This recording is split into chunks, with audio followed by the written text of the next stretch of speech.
Hey Tuckers, it's your girl Q. How are you guys today? Today's a Thursday. Oh my god. So, quick recap. Yesterday I went pumpkin picking with my family. Again, I always repeat, if you guys follow me on social media, you will see all the things that I do.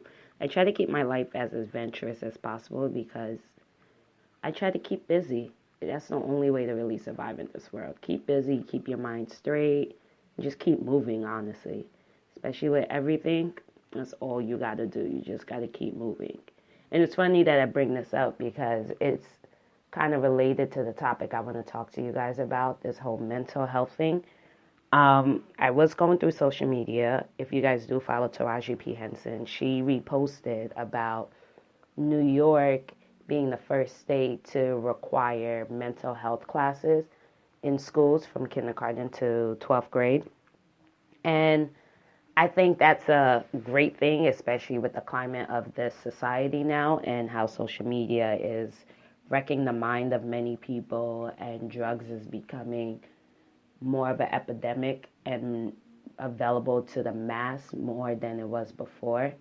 So I think it's a good thing that they're trying to make this a law. I hope it passes throughout all 50 states. And I also believe it's kind of sad that we actually have to inquire about this kind of stuff. And the reason why I really want to talk to you guys about this is because my morning was kind of hectic this morning. To talk about my personal business, I came home recently. Well, I came home for the summer, and my family and I recently just found out about my brother's son. So when I was younger, I always knew my brother had a son, but I never really seen my brother as much. I only saw my brother when his son was about like 1, I would say. I think like by the age of 7 or maybe a little bit younger than that, I really didn't see my brother anymore. So by the time my nephew was 7, now he's 17. So 10 years ago was the last time I seen my nephew. And I never really thought anything about it because, people go their separate ways. And I thought he moved out of the States or maybe just moved to Florida, or I don't know. I just thought he was doing good. Now, fast forward, while I was in California, my sisters all called me and said, yo, guess who we just found? And I'm just like, who? And don't get me wrong, I follow my older brother on social media. Social media, I feel like they have their positive and negative effects because it keeps you connected and you just know someone is doing well or someone is moving and is alive via social media. Although you're not really communicating with this person, but you just know, like, this person's well, this person's here. Well, so you think. And that's where the negative comes in, because everybody has a show on social media. No one really knows what happens when Instagram and Snapchat and Facebook is turned off. Behind all of that, that's when the real shit is really happening. And so with that being said, my sisters called and said, yo, I just found our nephew. I was like, wait, our nephew's in town? I didn't even know. Like, that's cool. Okay, that means our brother's in town. How is he? He's in foster care. So you could imagine how that hit home for me because I'm really close with my niece, and that's my sister's daughter. For me to not speak to my brother and find out that my nephew's in foster care, that's like is weighing on me. It weighed on me, I should say. It weighed on me. So I made it an obligation to, like, when I came home, to reconnect with him and try to force him into the family. Well, I wouldn't say force, but to embrace him into the family and let him know, no lost love. You're our nephew. We're going to treat you like you're our nephew. So we did that, spent the whole summer with him, enjoyed time at my sister's wedding. He spent majority of the time at my house while my niece was here. And it's funny because my niece and him go to the same high school. They seen each other, but they never knew they were related. When I tell you guys my life is a movie, nobody believes me. So she's always seen him. They were just cool in school, not knowing that they're related. And this is another reason why you shouldn't date in your town, because you never know who you're related to, that incest.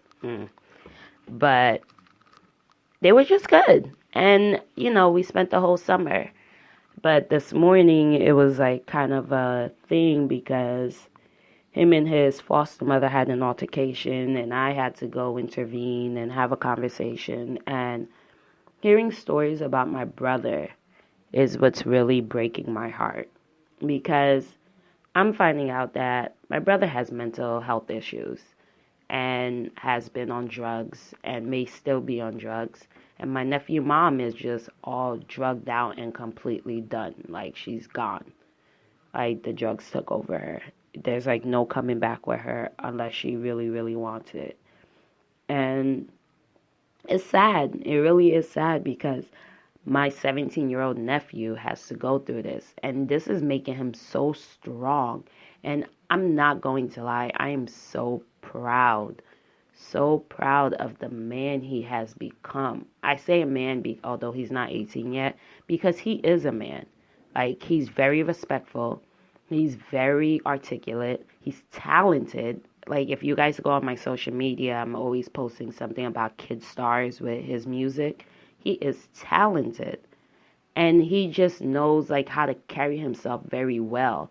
And I'm very proud of him. And the thing is that what makes me sad is that every time he reaches out to my brother, his father, he never wants to reach back out. And I have been straddling the fence this whole summer whether I should reach out to my brother. I have been tagging him in posts that I post up with my nephew.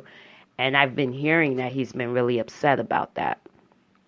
Now, for those who do read some of my Dear Q Talks posts on my website, you would know that I have daddy issues, okay? I have issues with my father. I wouldn't particularly say daddy issues that are affecting me, but more so just like I have issues with my dad, all right? And I knew my older brother had issues with my daddy. And I just, that's that. Like, I don't talk to my father.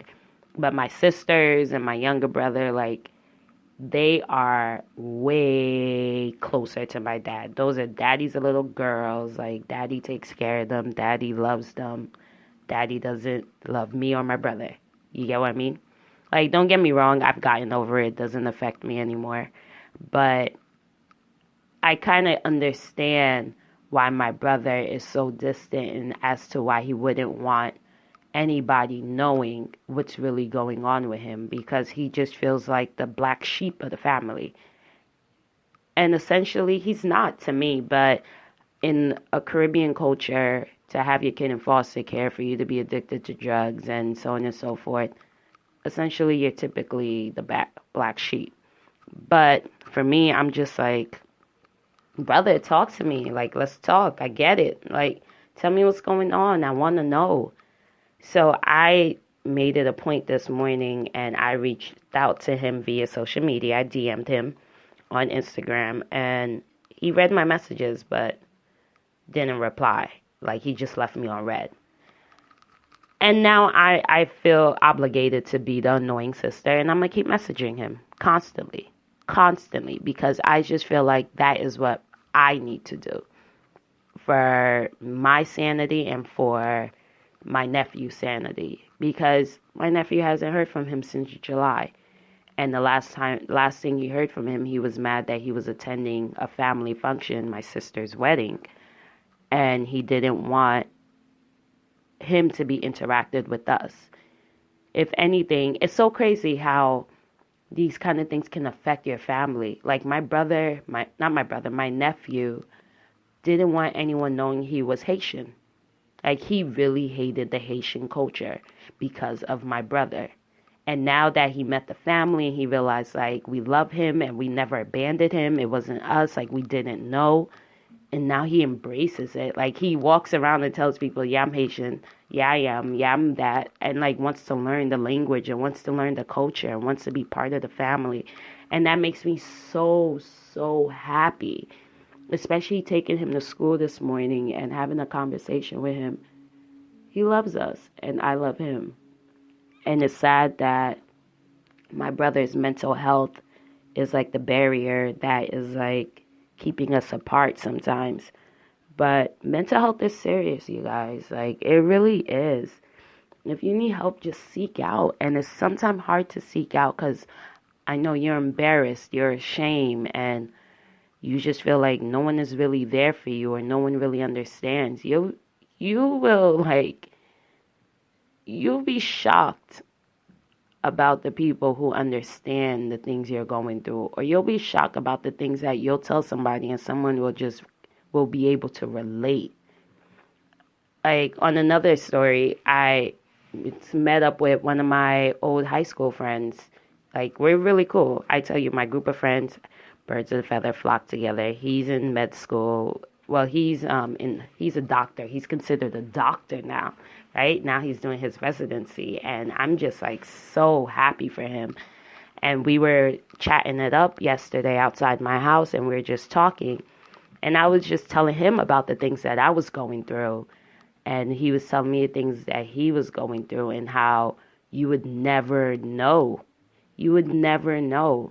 Social media puts on this barrier or puts on this facade that life is just great. Life is amazing. And I talk about this all the time because everyone believes like this is what you're truly living. It's all a lie, you guys.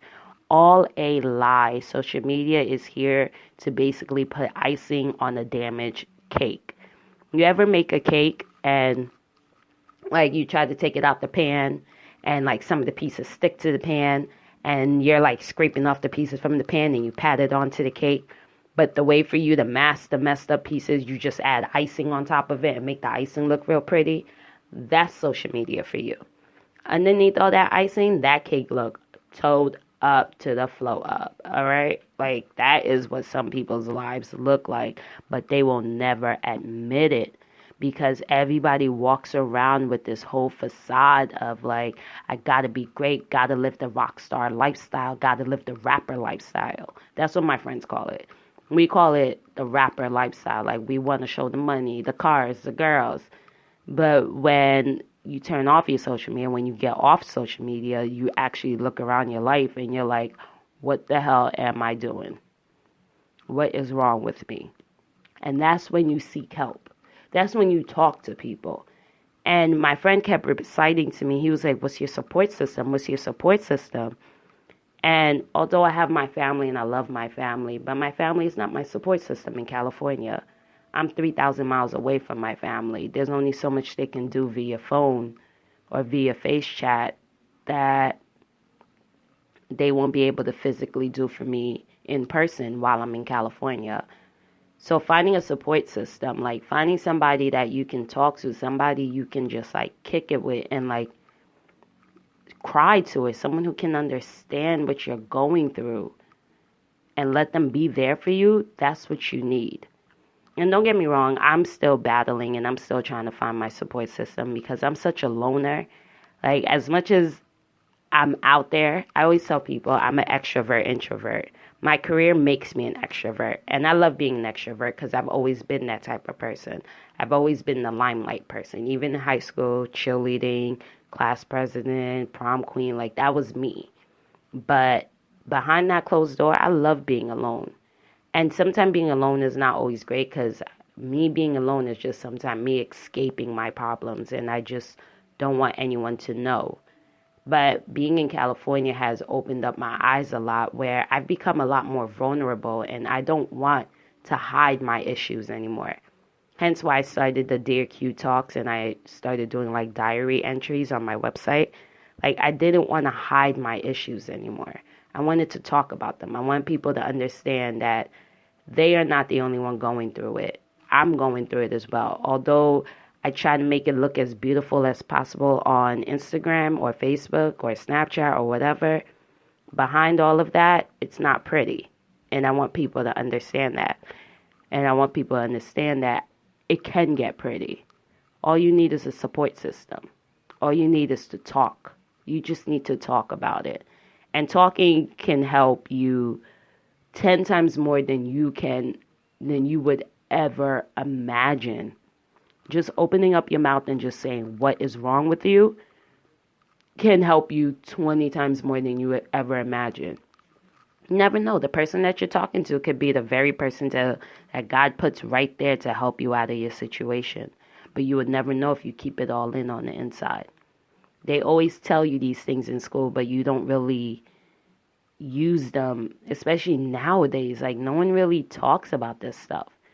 Like, everyone just always keeps everything in, but in social media don't make it look pretty. Mental health is just one of those things that is getting harder and harder and harder to cure.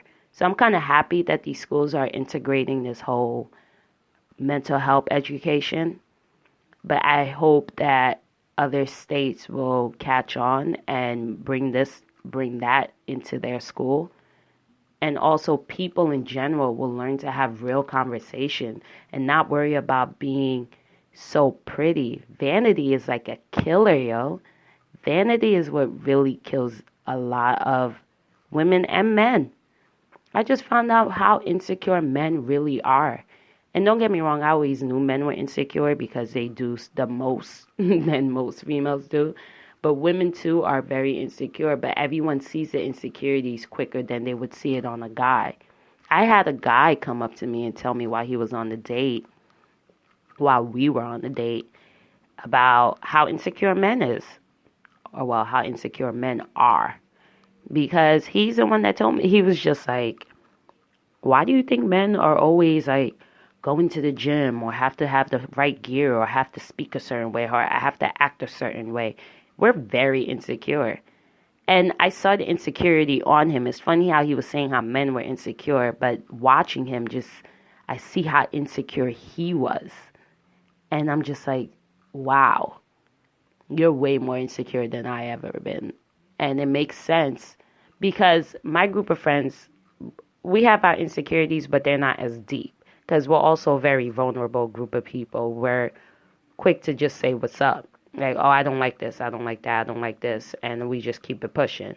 And we don't really care too much about what people say. Because at the end of the day, these people ain't paying my bills. They ain't waking me up in the morning. They're not building me my house or paying my car note. So that's where my mindset has always been.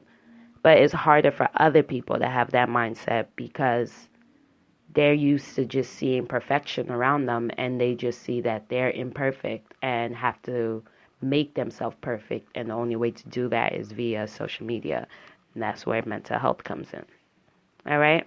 So if you guys are going through something and you really want to talk to someone about something, please seek out, talk, email me. I tell you guys this all the time. Email me, info@qtalks.com, QUI talks, or DM me at QTalks, QUI talks. Like, I really want to hear if you guys got something to say, tell me.